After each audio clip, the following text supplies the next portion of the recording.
The great hall of the Celestial Council fell silent as High Chancellor Varix's tentacles trembled, their usual golden sheen fading to a sickly pale yellow. The holographic display above showed another colony world going dark, the 12th in just 30 days. The Ravagers had consumed everything, leaving only dead worlds in their wake. "We have no choice," Varix whispered, his voice carrying through the crystalline chamber. "We must contact them." Defense Minister Kyleth rose from her seat, her luminescent scales flickering with anxiety. "Chancellor, you cannot be serious. They are Deathworlders. Their very classification warns us of their nature." The word Deathworlders sent ripples of fear through the assembled council. Every member of the Celestial Alliance knew about the forbidden species from the high-gravity world called Earth. Their probe data had shown humans fighting throughout their history, surviving conditions that would kill most sentient species, and developing weapons with terrifying efficiency. "Tell them, Admiral Zen," Varix commanded. "Tell them what our projections show." Admiral Zen, the last commander of their once mighty defense fleet, stepped forward. His holographic displays showed a brutal calculation. "At current rates of advancement, the Ravagers will reach our core worlds in 47 days. Our remaining fleet cannot stop them. Our weapons cannot harm them. Our shields cannot block them." The chamber erupted in panic until Varix slammed his staff against the floor. "Silence! Yes, the humans are Deathworlders. Yes, they evolved on a planet that should have killed them. Yes, their history is filled with violence." He paused, his tentacles regaining some of their color. "But that is exactly why we need them." The display shifted to show Earth, a swirling blue-green world that looked beautiful but held conditions most species would consider hellish. High gravity, extreme temperature variations, thousands of predator species, and natural disasters that could reshape continents. "Look at what they survived," Varix continued. "Their world tried to kill them with ice ages, they survived. Predators tried to hunt them, they became better hunters. Their own people waged wars against each other, they emerged stronger. They are everything we are not, and that is why they might be our salvation."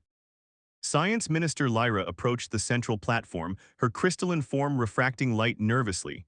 "Our studies show they have achieved faster-than-light travel, but their technology is centuries behind ours. How could they possibly help?"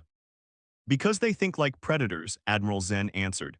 "The Ravagers adapt to our defensive patterns, our logical strategies, our predictable responses, but humans," he displayed footage their probes had captured of human military exercises. "They are chaos incarnate, they deliberately vary their tactics, they set traps, they think in ways that our rational minds would never consider." Varix raised his staff, commanding attention. "We built our civilization on peace, art, and technological advancement. We never needed to fight. But now we face an enemy that knows only consumption and destruction. We need warriors, we need hunters, we need Deathworlders." The decision wasn't unanimous, but desperation won over fear. Within hours, their most powerful transmitters aimed toward Earth, broadcasting a message that would change the galaxy forever. "To the people of Earth, we send this urgent plea. We are the Celestial Alliance and we face extinction. An enemy beyond our ability to fight consumes our worlds. We know of your strength, we know of your history, we know why other species fear you. And now we need exactly what makes you feared. We offer our technology, our resources, our eternal friendship in exchange for your protection. Please respond, you are our last hope." In Earth's Combined Defense Command, General Marcus Wright stood before the giant screen, watching the alien transmission for the third time. Behind him, the world's military leaders sat in stunned silence. Humanity's first contact with alien life wasn't a peaceful exchange of knowledge or a hostile invasion. It was a desperate plea for help from an advanced civilization that had monitored them for years. "Well," he said, a predatory smile crossing his weathered face, "they want to see what Deathworlders can do. I say we show them." As humanity prepared its response, no one in the Celestial Alliance could have predicted just how thoroughly their decision would reshape the galaxy. They had called for help from Deathworlders, and the Deathworlders were about to answer in ways that would remind the cosmos why Earth was classified as a forbidden world in the first place. The Celestial Alliance's Grand Reception Hall had never felt so tense. High Chancellor Varix and the Council members waited, their bioluminescent forms dimmed with anxiety, as the human delegation prepared to dock with their station. The massive viewing screens showed the approaching Earth vessels, 3 ships that looked nothing like the elegant craft of the Alliance. Where Alliance ships were smooth and graceful, the human vessels were angular and bristling with weapons. Their dark hull plating absorbed light rather than reflecting it, and their engines pulsed with an aggressive red glow. Even their ships looked predatory. "They're requesting docking clearance," announced Technical Officer Earl, her voice trembling slightly. Their weapons systems remain active." Admiral Zen stepped forward. "As would ours if we were meeting an unknown species. They're being cautious, not hostile." The human ship's docking procedure was precise and efficient, displaying a level of military discipline that impressed even the nervous Alliance observers. When the airlock cycled open, the Council members involuntarily stepped back. General Marcus Wright led the human delegation, accompanied by Captain Rachel Hunter and Dr. William Chen, Earth's leading xenobiologist. They moved with a fluid grace that seemed at odds with their muscular frames, every step calculated and controlled. Their dress uniforms, deep blue with gold trim, couldn't hide their warrior nature. "High Chancellor Varix," General Wright's voice was deep but measured. "On behalf of Earth's Combined Defense Command, we thank you for your welcome. We've reviewed your situation and are prepared to help." Varix's tentacles shifted color in surprise at the directness. You've already decided, without negotiations or conditions." "Your message made the threat clear." Captain Hunter stepped forward, her scarred face and cybernetic eye adding to her imposing presence. "The Ravagers are consuming worlds and will eventually reach Earth. Stopping them now, while we have allies and advanced technology to work with, is tactically sound." Dr. Chen, noticing the Alliance members' discomfort, adopted a softer tone. "We also understand this is a significant cultural exchange. We're eager to learn from each other." The following hours were a crash course in the differences between their species. The Alliance showed detailed tactical data of their losses against the Ravagers' beautiful but ultimately ineffective defensive formations, precise but predictable strategies, and weapons designed to disable rather than destroy. In return, the humans shared their military history. The Alliance members watched in horror and fascination as General Wright explained concepts like guerrilla warfare, false retreats, and tactical deception. Captain Hunter demonstrated human battle strategies using holographic displays, showing how a numerically inferior force could defeat a superior one through cunning and unpredictability. "You intentionally appear weak to draw in your enemy," Science Minister Lyra asked, her crystalline form flickering with confusion. "Sometimes," Hunter smiled, and several Alliance members flinched at the predatory expression. "Other times we hit hard and fast where they least expect it. The key is to never be predictable." Dr. Chen's analysis of the Ravagers' behavior pattern brought a new perspective. They're operating like a hive mind with distributed intelligence. They adapt systematically but lack true creativity. Against your logical, pattern-based defense, they could learn and counter, but against human chaos theory warfare, they'll face something entirely new. Admiral Zen studied the human battle proposals with growing excitement. "These strategies, they go against everything we know about warfare. The formations make no sense, the attack patterns seem random." "Exactly," General Wright nodded. "Your civilization evolved seeking harmony and pattern. Ours evolved by breaking patterns to survive. The Ravagers won't expect what we're planning because it won't follow any logical progression they can adapt to."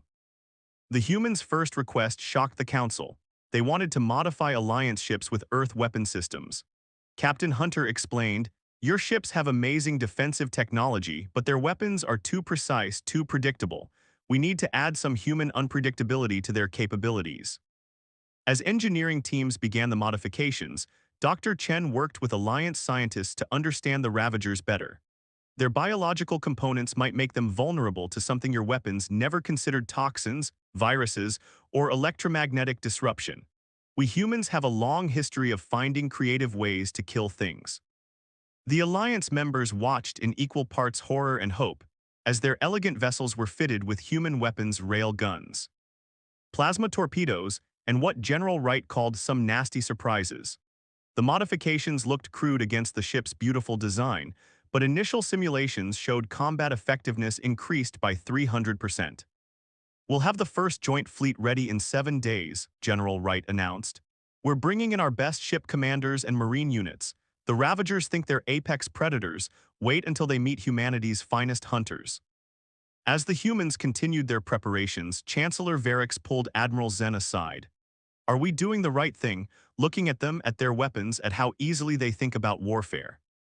"We're doing the only thing we can," Zen replied. "We sought help from Deathworlders.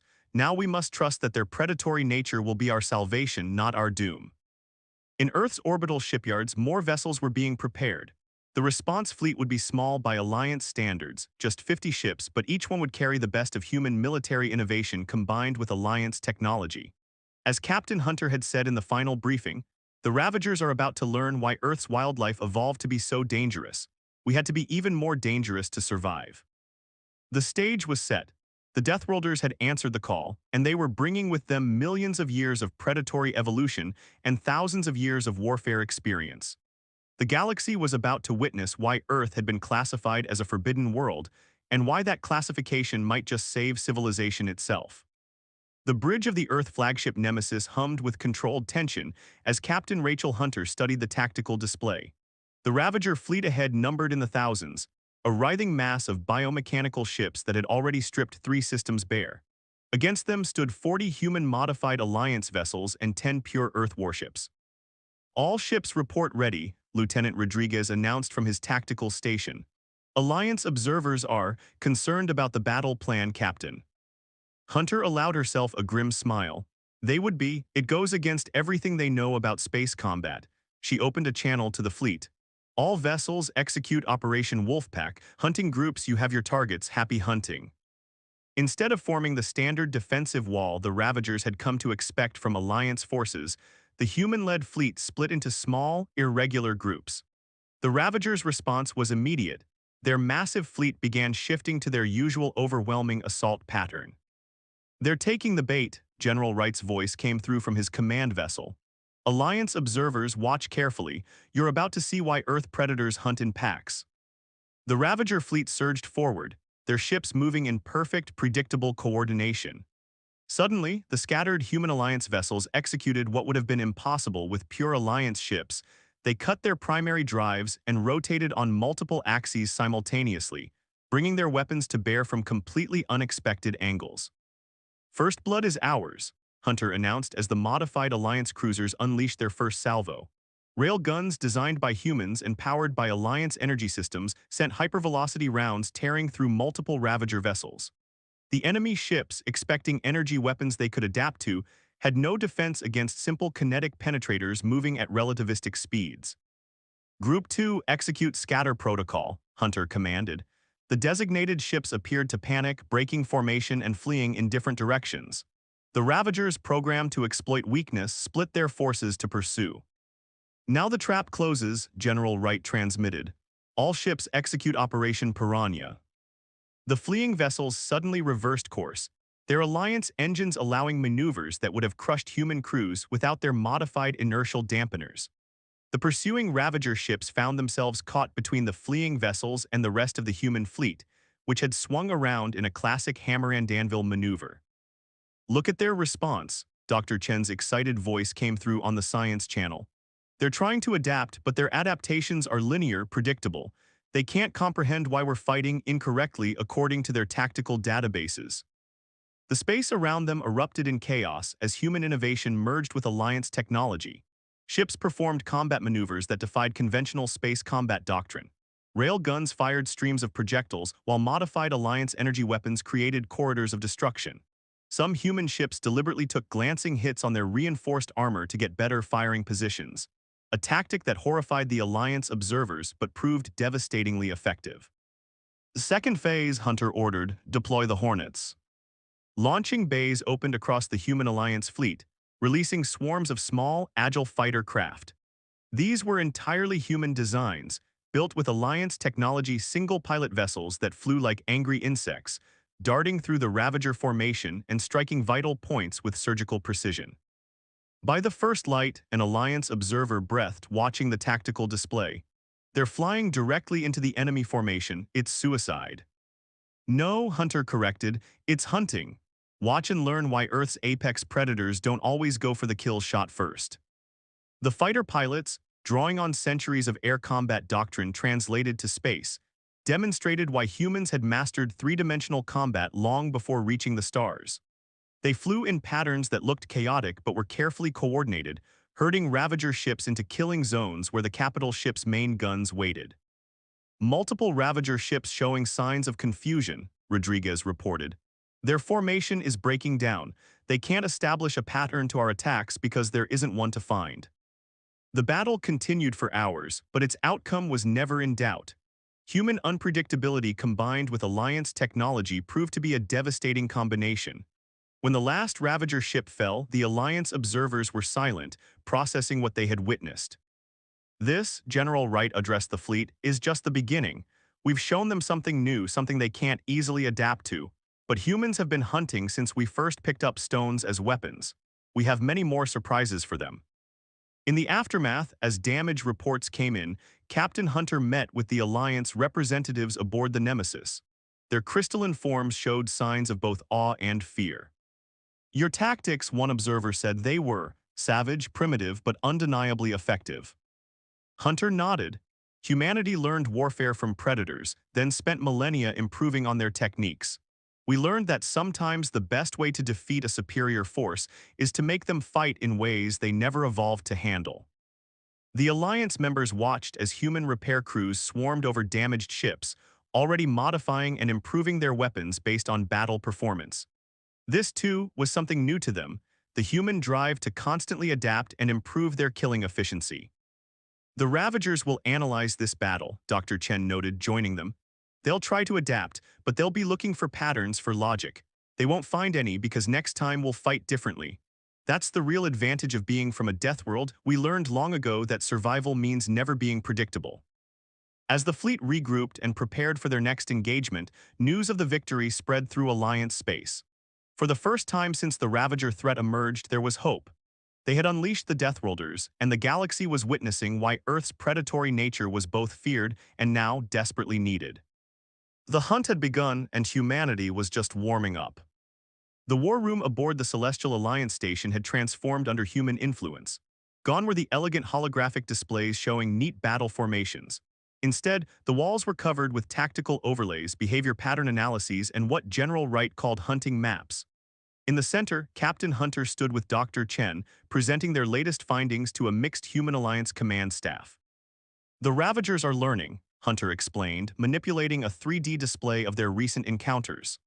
Not as quickly as we'd like them to, but they're adapting. The good news, they're adapting exactly how Earth predators do, and we've got millions of years of experience dealing with that.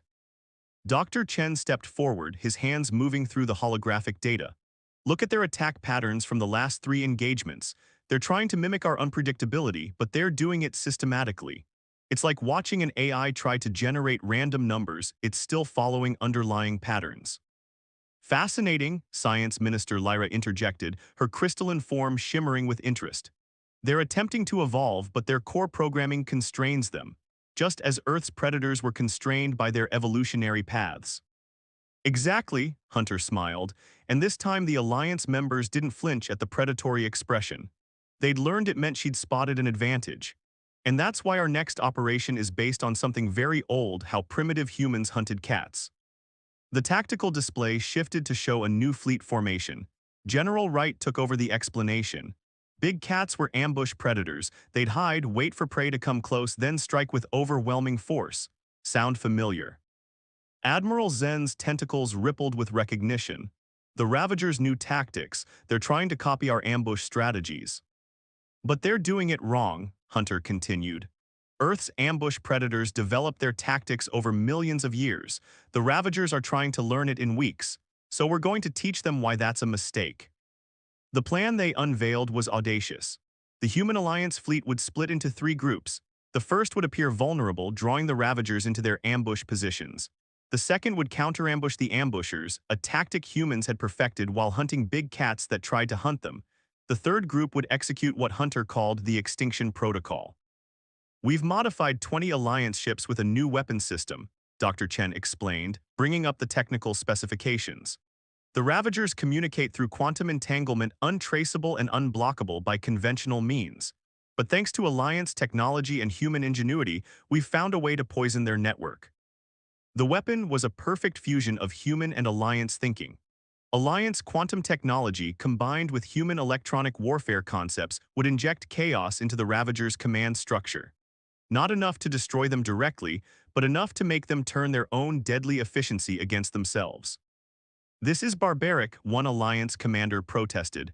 We're not just destroying them, we're making them destroy themselves. Welcome to Earth's history, General Wright replied grimly. When we faced predators that were stronger and faster, we didn't just develop better weapons. We learned to turn their strengths into weaknesses. Ask any extinct species on Earth if you can find one. The operation began 3 days later. The prey fleet, led by Captain Hunter, moved into position near a resource-rich system the Ravagers had been targeting. As predicted, the enemy fleet emerged from hyperspace in perfect ambush formation, their ships arranged in killing zones learned from studying human tactics. "They're getting better," Hunter commented as her fleet appeared to panic and scatter. "Almost good enough to be dangerous, almost." She opened a channel to all ships. "Execute Operation Switchblade." The fleeing ships suddenly split into precise attack formations. The Ravagers, committed to their ambush, found their carefully planned killing zones transformed into kill boxes. But this was just the beginning.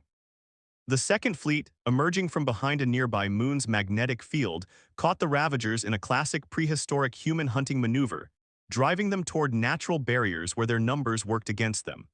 The enemy ships, trying to adapt to multiple threats, began showing signs of confusion. "They're attempting to reorganize," Dr. Chen reported from his science vessel. "Their quantum network is lighting up with increased communication. Perfect. Initiate the extinction protocol." The Third Fleet, which had been hiding in the system's asteroid belt, activated their quantum disruptors. The effect was immediate and devastating.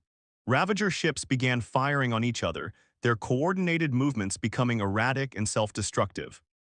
"Just like the saber-toothed cats," Hunter mused, watching the chaos unfold. "When their hunting patterns get disrupted, they don't know how to improvise. They just try harder to follow their failing instincts." The battle, if it could still be called that, lasted less than an hour. When it was over, the remaining Ravager ships fled in disarray, their once perfect coordination shattered. For the first time in the war, they retreated not as a strategic choice, but in genuine fear. In the aftermath, as Alliance engineers studied the battle data, Dr. Chen made an announcement that changed everything. "We've analyzed their quantum communications during the disruption. We found something, a pattern buried in the chaos. We think we've located their central intelligence." The war room erupted in excitement, but General Wright raised a hand for silence. "Then it's time for the final hunt. The Ravagers tried to learn human tactics in weeks. We've had millions of years to perfect them. Let's show them why Earth's apex predators don't just win fights, they win species."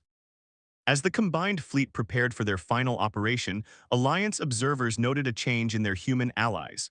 They moved with a new purpose, a predatory focus that seemed to draw on something prehistoric. The Deathworlders weren't just fighting anymore, they were hunting. And in all of Earth's violent history, nothing was more dangerous than humans on a hunt. Deep in uncharted space, beyond the edge of Alliance territory, the combined Human Alliance fleet gathered for their final operation. At its heart, the Nemesis hung in space like a predator poised to strike, its hull now bearing both battle scars and elegant Alliance modifications. Captain Hunter stood on her bridge, watching the tactical display as General Wright delivered their final briefing. "The Ravager Central Intelligence exists in a quantum substrate spanning multiple ships," Wright explained, highlighting a massive cluster of biomechanical vessels. "It's their equivalent of a brain, and like any predator, if you take out the brain, the body falls." Dr. Chen's hologram appeared next to the tactical display. "Their core fleet consists of over 5,000 ships, all linked in a neural network more complex than anything we've ever seen. But there's something else." He paused, his expression grave. "We've detected patterns in their quantum communications that suggest intelligence, not just programming but actual thought." "They're sapient," Science Minister Lyra's crystalline form pulsed with concern. "Then this isn't just war, it's survival," Hunter finished. "Theirs or ours. They've made their choice clear by consuming entire civilizations. Now they face the consequences of hunting on a Deathworlder's territory." The battle plan was unlike anything the Alliance had ever conceived. Drawing on Earth's history of hunting apex predators, the fleet would split into multiple groups, each playing a crucial role in what General Wright called the ultimate big game hunt.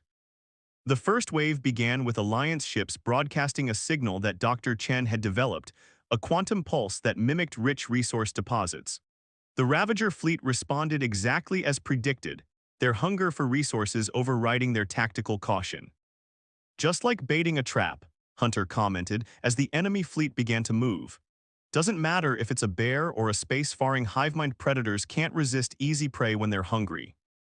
The second phase commenced as human ships, cloaked with Alliance technology, maneuvered into position. They carried specialized weapons developed through the fusion of both civilizations' knowledge. Quantum disruptors merged with electromagnetic pulse generators, designed to attack the Ravager's neural network directly. All ships execute Operation Thunderstrike, General Wright commanded. The human vessels decloaked simultaneously, their weapons targeting specific nodes in the Ravager fleet that Dr. Chen's analysis had identified as critical synapses in their neural network. The space between the fleets erupted in chaos. The Ravagers, realizing the trap, attempted to adapt, but found themselves facing weapons and tactics specifically designed to exploit their nature as a networked intelligence. Every successful hit caused cascading failures through their neural linkages. "They're trying to sever their connections," Dr. Chen reported excitedly. "The individual ships are attempting to isolate themselves from the infected portions of the network. But look, they can't fully disconnect. Their individual awareness is too dependent on the group consciousness." Captain Hunter's voice carried across all channels. "Now we show them humanity's greatest hunting advantage. We don't just adapt, we force our prey to make mistakes." She ordered the Alliance ships to execute a maneuver that appeared to leave a gap in their formation. The Ravagers, their tactical algorithms detecting the apparent weakness, surged toward the opening. It was exactly what Hunter had planned for. The gap was a calculated kill zone, covered by hidden weapons platforms that humans had seeded throughout the battlefield days earlier. "Like hunting mammoths," Wright commented as the trap closed. "Drive them where you want them to go, then let the pit traps do their work." But the Ravagers weren't finished. Their central intelligence, fighting for survival, attempted something unprecedented. It began evolving in real time, trying to develop new patterns that humans couldn't predict. Ships began moving in ways that defied their previous behavior, showing genuine creativity for the first time. "They're learning," Dr. Chen announced, his voice filled with both awe and concern. "Actually learning, not just adapting there." Desperate Hunter interrupted, "And that's exactly what we wanted, because a desperate predator makes mistakes." She ordered the execution of their final strategy, Operation Dead End. The Human Alliance fleet split into smaller groups, each one presenting a different threat, different patterns, different opportunities. The Ravager intelligence, trying to counter multiple strategies simultaneously, began to overload. "Their neural network is showing signs of cognitive dissonance," Dr. Chen reported. "They can't maintain coherent thought patterns across their distributed consciousness while trying to fight multiple battles in different ways." The killing blow came not from the largest weapons or the most advanced technology, but from a simple truth that Earth's predators had learned over millions of years. Complexity breeds vulnerability. The Ravagers' attempts to outthink their human opponents caused their neural network to collapse under its own weight.